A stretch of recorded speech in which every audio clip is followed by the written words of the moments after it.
Buongiorno da Sicilia 24, questi titoli di oggi.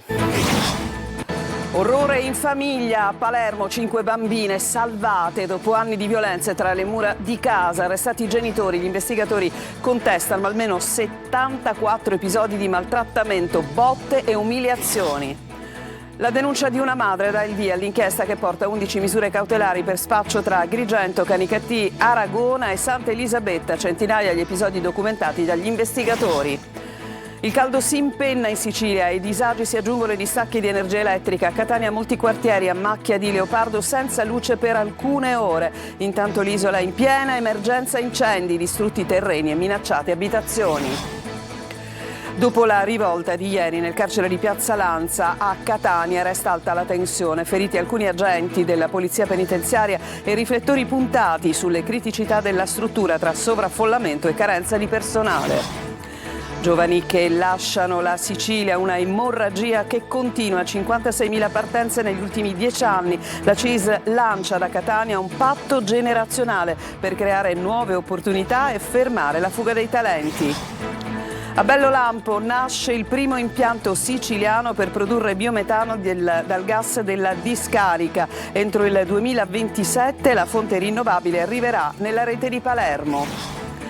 La musica internazionale accende i luoghi più suggestivi della Sicilia con il Mosaic Festival, da Nick the Nightfly a Lee John, grandi protagonisti sul palco tra jazz, soul e pop, prossima tappa Selinunte con Jimmy Sachs.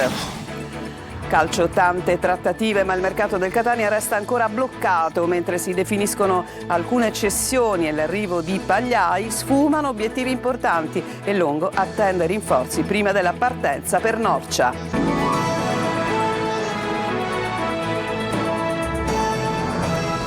Bentrovati, e prima di raccontarvi con i nostri servizi della situazione davvero difficile legata alle alte temperature e agli incendi, vi raccontiamo due storie particolari, una che arriva da Palermo. Cominciamo da qui, una famiglia degli orrori che è stata scoperta dai carabinieri nel quartiere Oreto. Pensate, ci sono almeno 74 episodi di violenza fisica da parte dei genitori nei confronti delle 5 figlie minorenni. Per la coppia è scattato l'arresto. Manlio Viola. Si trovano in una comunità protetta 5 ragazzine vittime di ripetute violenze fisiche da parte dei loro genitori, 47 anni lui, 35 lei, adesso arrestati. Un'assurda storia di degrado e di violenza quella ricostruita dai carabinieri, che hanno raccolto prove di almeno 74 episodi: calci, pugni, offese e umiliazioni quotidiane e persino aggressioni con l'uso di utensili da cucina. Episodi che avvenivano per lo più a casa, ma i genitori non si curavano dell'eventuale presenza di altri. Ed è stato questo a mettere sull'avviso il sistema di protezione. L'indagine parte quando una delle figlie della coppia subisce una violenta aggressione da parte della madre a scuola sotto gli occhi di docenti e compagni. Parte la segnalazione e da lì l'indagine proseguita da gennaio a giugno per tutta la restante parte dell'anno scolastico. A coordinare i carabinieri 2 procure, quella ordinaria e quella dei minori. Oggi sono scattati provvedimenti d'urgenza, da un lato gli arresti, dall'altro l'affidamento a una comunità protetta per le bambine. Sulla vicenda non vengono resi noti altri dettagli, neanche l'età delle ragazzine, anche se sono tutte minorenni, per evitare che nel quartiere Oreto, dove abitava la famiglia, si possa riconoscere i protagonisti di questa triste storia. E poi c'è la storia di una madre coraggio, una madre disperata che denuncia il figlio per l'uso della droga proprio per salvarlo. Da qui parte appunto una vasta indagine dei carabinieri che ha portato alla operazione Demetra, 11 misure cautelari tra Agrigento e la provincia. Sentiamo Davide Sardo. Una madre disperata, decisa a salvare il figlio dalla droga, trova il coraggio di denunciare e chiede aiuto alle istituzioni. Da quel gesto prende il via l'indagine dei carabinieri che questa mattina ha portato all'operazione Demetra. All'alba sono scattati 11 misure cautelari tra Agrigento, Canicattì, Aragona e Santa Elisabetta. 35 militari, con il supporto delle unità cinofile e dell'elicottero dell'Arma, hanno eseguito arresti e perquisizioni. Secondo la procura di Agrigento, mesi di di intercettazioni, pedinamenti e osservazioni avrebbero permesso di ricostruire un vasto giro di spaccio di cocaina, crack, hashish ed eroina con centinaia di episodi documentati nei 4 comuni coinvolti. Nel corso delle indagini erano già stati sequestrati oltre 1 chilo di cocaina e arrestati alcuni presunti corrieri della droga. L'inchiesta avrebbe fatto emergere anche furti, rapine, estorsioni e maltrattamenti ai danni di anziani, commessi secondo l'accusa per procurarsi il denaro necessario ad acquistare lo stupefacente. 6 indagati sono stati portati nel carcere di Agrigento, 1 è finito ai domiciliari e 4 sono stati sottoposti all'obbligo di dimora. Le indagini proseguono mentre resta valida per tutti gli indagati la presunzione di innocenza fino a un'eventuale sentenza definitiva. Adesso gli incendi, notte di incendi, di fiamme e anche di paura in diverse parti della Sicilia. A Castronovo, in provincia di Palermo, una situazione davvero di grande emergenza. Il sindaco ha detto è stata una notte terribile, prevediamo che anche oggi sarà difficile. Le fiamme hanno divorato ettari di aree boschive e campagne in varie parti dell'isola. Ci fa il punto Marco Gullà. Ci sono 10 punti di fuoco dove non si sa da dove andare prima, da dove raggiungerli prima. Quella appena trascorsa è stata una notte terribile, prevediamo che anche oggi sia difficile. Tutta la preoccupazione del sindaco di Castronovo di Sicilia. Il paese in provincia di Palermo brucia da ieri un incendio che è partito dalla centrale idroelettrica e che ha minacciato anche alcune abitazioni del paese. L'aria, aggiunge il sindaco, è stata irrespirabile per ore, in tanti hanno avuto bisogno di assistenza. In diverse zone del paese è mancata l'energia elettrica, rendendo la situazione ancora più grave. Il rogo comunque al momento sembra essere sotto controllo, anche se a preoccupare sono le alte temperature che potrebbero riaccendere l'allarme. Una notte di incendi in altre parti della Sicilia, ore difficili nella Valle del Belice e nei Monti Sicani, nell'entroterra della provincia di Agrigento, per i numerosi roghi che nelle scorse ore hanno divorato ettari di aree boschive e campagne. A Bivona, dove il fuoco ha lambito le case ed è stato necessario evacuare almeno una ventina di abitazioni, sono tuttora in corso le operazioni di spegnimento degli ultimi focolai. I vigili del fuoco tentano di evitare che si propaghino nuovamente le fiamme. Interessate da vari roghi anche le aree comprese tra Sciacca e Sambuca di Sicilia, attorno al Monte Arancio. Anche qui è andata in fumo una vasta area di macchia mediterranea. Oggi è ancora emergenza. La Protezione Civile regionale siciliana ha pubblicato l'avviso numero 148 per il rischio incendi e le ondate di calore, valido fino alla mezzanotte. Per Palermo è previsto il livello 3, rosso, con una temperatura massima percepita di 39 gradi. E adesso andiamo a Catania, l'avete sentito anche nel servizio del collega Marco Gullà, il problema dei blackout. A Catania proprio l'ondata di calore estremo mette in crisi la rete elettrica. Ci sono stati blackout nella giornata di ieri, ma anche nella nottata a macchia di leopardo, che hanno lasciato interi quartieri senza corrente, mentre i cavi della rete elettrica arrivano a surriscaldarsi sotto il sole rovente. Ma sentiamo Desiree Ferlito. Temperature record e blackout a macchia di leopardo che lasciano interi quartieri senza corrente, mentre i cavi della rete elettrica arrivano a surriscaldarsi sotto il sole rovente. Sotto i miei piedi i cavi dell'energia elettrica che in questi giorni sono sottoposti a uno stress eccezionale. Vedete, basta toccare l'asfalto e davvero rovente. I consumi elevati di questi giorni aumentano il carico sul sistema, il rischio blackout è davvero dietro l'angolo. A Catania l'ondata di calore non pesa soltanto sulla salute dei cittadini, ma mette sotto stress anche le infrastrutture. In diverse zone della città si sono registrati distacchi di energia elettrica, con disagi per famiglie, attività commerciali e anziani, costretti ad affrontare ore senza climatizzazione. Al buio da sabato il quartiere Villaggio Sant'Agata, in difficoltà tante persone anziane, molti di loro hanno bisogno di attrezzature sanitarie, al buio, senza luce e senza aria condizionata. A segnalarlo con rammarico il consigliere comunale Santorusso. Gli esperti spiegano che il calore estremo modifica le caratteristiche del terreno nel quale sono posati i cavi elettrici. I guasti hanno avuto effetti a catena anche sul servizio idrico, poiché le pompe di sollevamento sono rimaste prive di alimentazione, lasciando i cittadini senza acqua, oltre che senza energia. Intanto cresce la preoccupazione dei residenti, che chiedono interventi rapidi per garantire continuità del servizio proprio nei giorni più difficili dell'estate, quando il caldo non concede tregua. I carabinieri di Acireale nel Catanese hanno denunciato 2 parenti di 46 e 31 anni accusati di avere aggredito il personale del 118 intervenuto ad Aci Catena per soccorrere un anziano colto da malore. Secondo la ricostruzione, i 2 avrebbero minacciato i sanitari e colpito una dottoressa durante le operazioni di soccorso. Nuova emergenza nel carcere di Piazza Lanza a Catania, dove ieri una rivolta ha riportato al centro dell'attenzione le criticità del sistema penitenziario, sovraffollamento, celle che raggiungono temperature insopportabili. A preoccupare, secondo il segretario regionale del sindacato, appunto Domenico Del Grosso, sono anche le condizioni di lavoro degli agenti di polizia penitenziaria e il servizio.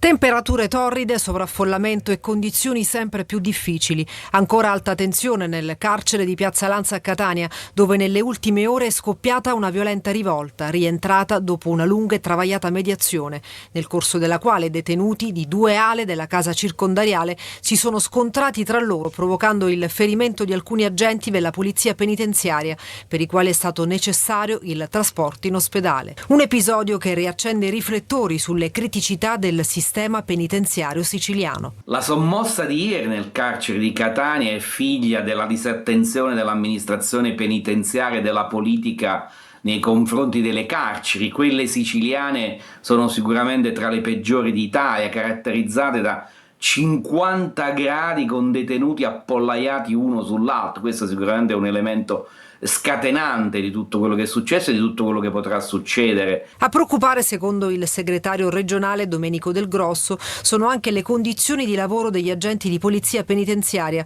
costretti, secondo il sindacalista, a turni massacranti, con ferie estive difficili da garantire e un contesto di forte insicurezza. C'è bisogno che lo Stato si faccia carico di questo problema, che intervenga a maggior ragione in Sicilia, dove c'è un sovraffollamento marcatissimo, una carenza organica ormai che ha superato il 40%. Tra le richieste avanzate dal sindacato, l'invio immediato di personale di supporto, lo sfoltimento della popolazione detenuta nella struttura di Piazza Lanza e misure concrete per tutelare la salute e i diritti degli agenti impegnati quotidianamente nell'istituto penitenziario Etneo.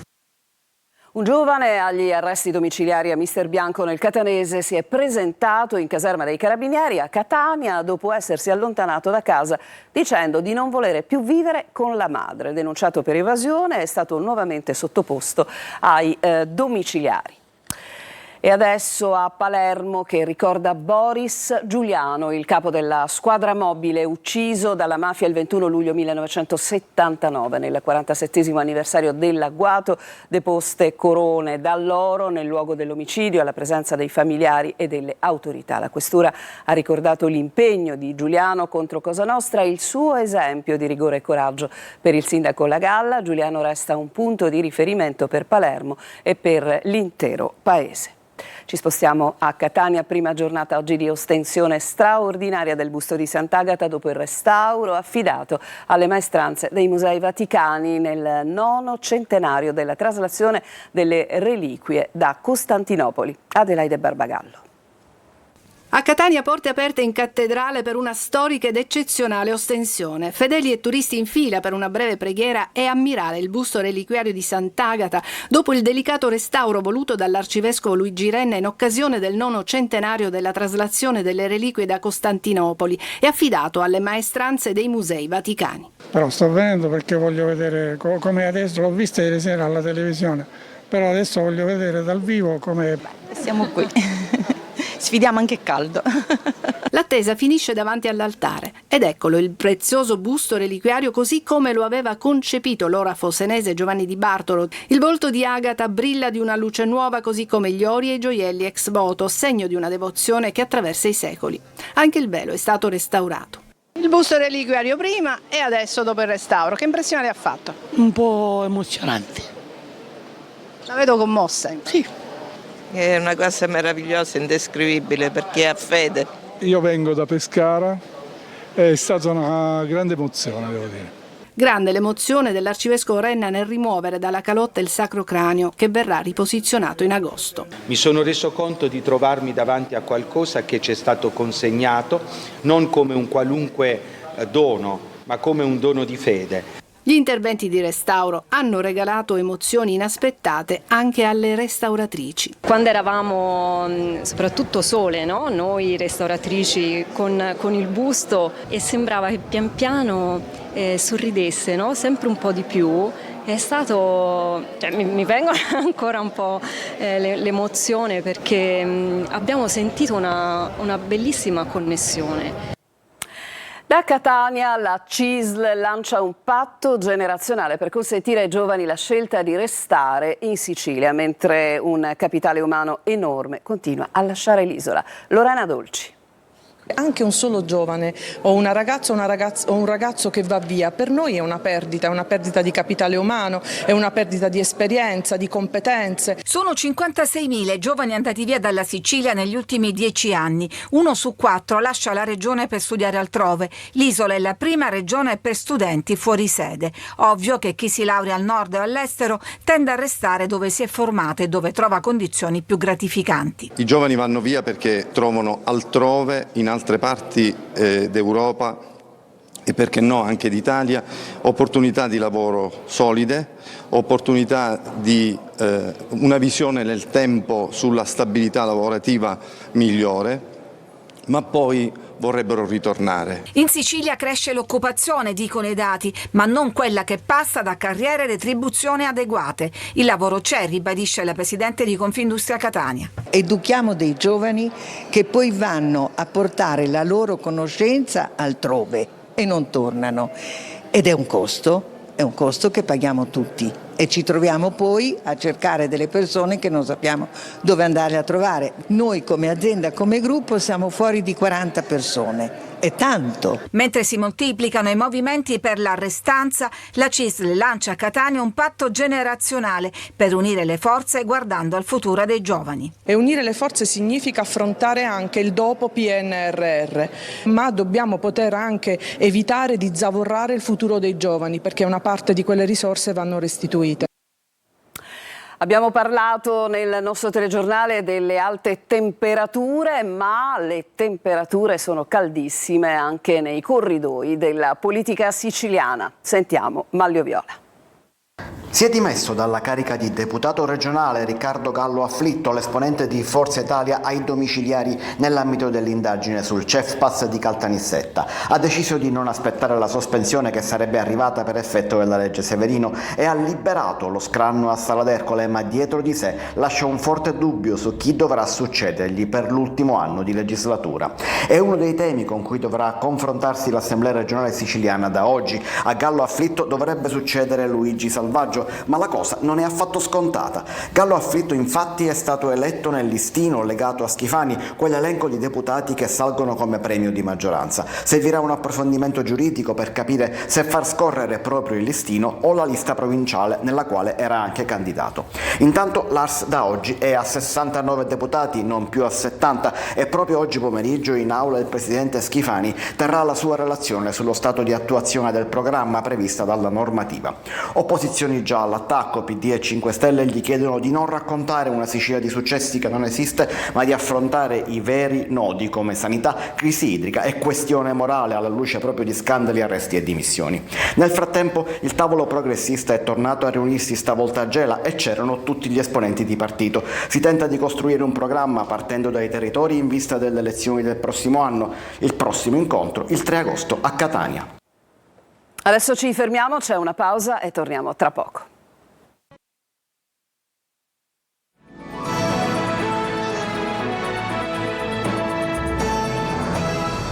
Seconda parte di Sicilia 24, dalla discarica di Bellolampo al gas che arriverà nelle case dei palermitani. Sono iniziati infatti i lavori per il primo impianto siciliano che trasformerà il biogas prodotto dai rifiuti in biometano, una vera e propria svolta per la RAP che si occupa, lo ricordiamo, della raccolta e dello smaltimento dei rifiuti nel capoluogo. Marco Gullà.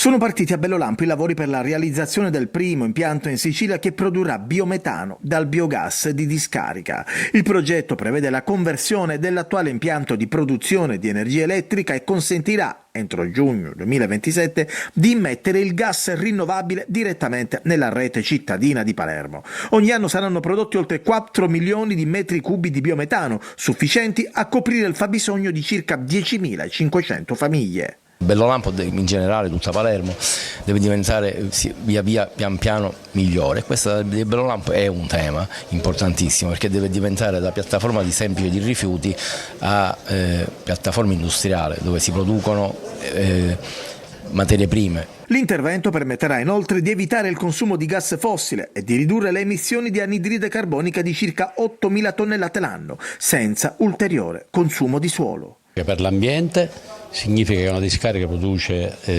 energia pulita e non soltanto, produce ricchezza anche nei confronti della RAP, quindi riflesso per i cittadini palermitani. Quasi 1 milione di euro all'anno entra nelle casse e quindi di riflesso servirà anche a calmierare successivamente quello che è il costo della bolletta Tari. Il progetto rientra nel piano di sviluppo della piattaforma impiantistica di Bellolampo, destinata a diventare un polo per la valorizzazione dei rifiuti e l'economia circolare. Adesso la musica, il Mosaic Festival debutta con 2 serate che portano al centro la musica internazionale, dal jazz ai mitici anni 80 degli Imagination. Lorena Dolci. Alcuni degli scenari più belli dell'isola trasformati in palcoscenico per i grandi protagonisti della scena musicale internazionale. Un percorso a tappe, quello del Mosaic Festival, che si è aperto a Sciacca con Nick the Nightfly, storica voce di Radio Monte Carlo, accompagnato dalla figlia Maggie e la sua Italian Fantasy, uno spettacolo che ha intrecciato jazz, swing e sonorità contemporanee. Sarà un viaggio sicuramente, musica soprattutto, perché la musica in questo periodo abbiamo bisogno della musica, ci fa stare bene. Poi c'è il sole, c'è la musica, c'è la Sicilia e appunto c'è anche il buon cibo. Cambio di atmosfera nella seconda serata con Lee John, iconico frontman degli Imagination, voce di successi senza tempo come Just an Illusion.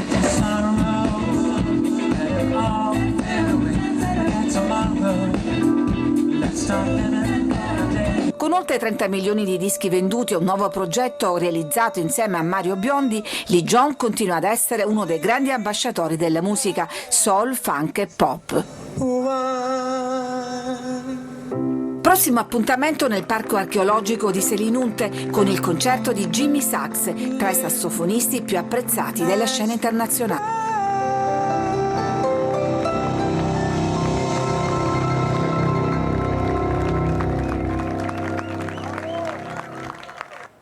Ci fermiamo ancora, tra poco il calcio.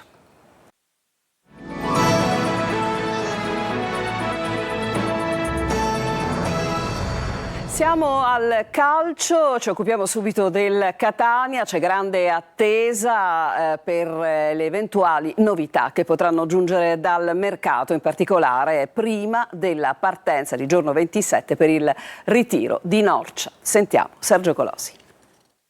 Tante trattative, ma il mercato in entrata del Catania non si sblocca e lunedì prossimo la partenza per la seconda fase del ritiro a Norcia. Nelle scorse ore la cessione a titolo temporaneo di Marco Chiarella all'Aquila in Serie D e quelle imminenti del difensore Carnieluti al Sorrento e del centrocampista Di Noia alla San Benedettese. Praticamente definito l'accordo con l'Ascoli per l'arrivo del terzino destro Gabriele Pagliai. Si complicano invece le trattative per Guido Gomez, per il quale si è registrato il sorpasso decisivo del Bari, Matteo Della Morte e Massimo Coda, gli ultimi 2 con ingaggi superiori all'offerta rossa-azzurra. Colpo di prospettiva l'ala sinistra Cristian Torre, 19 anni dal Napoli, che si aggiunge a Miai e De Falco ed è stato scelto dal direttore sportivo Varrà, ma per un Catania tra le protagoniste della prossima Serie C servono ben altri rinforzi. Domenica prossima si concluderà il ritiro al Massimino e poi la seconda fase a Norcia sino alla gara d'esordio in Coppa Italia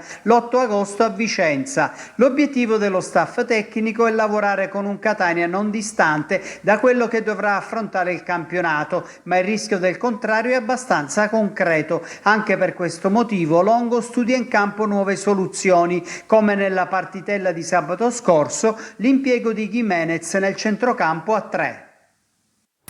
Non ci sono aggiornamenti, dunque il telegiornale finisce qui. Grazie a tutti per l'attenzione, per averci seguito. L'appuntamento con l'informazione su Telecolor tornerà per l'edizione delle 19. A tutti un buon pomeriggio.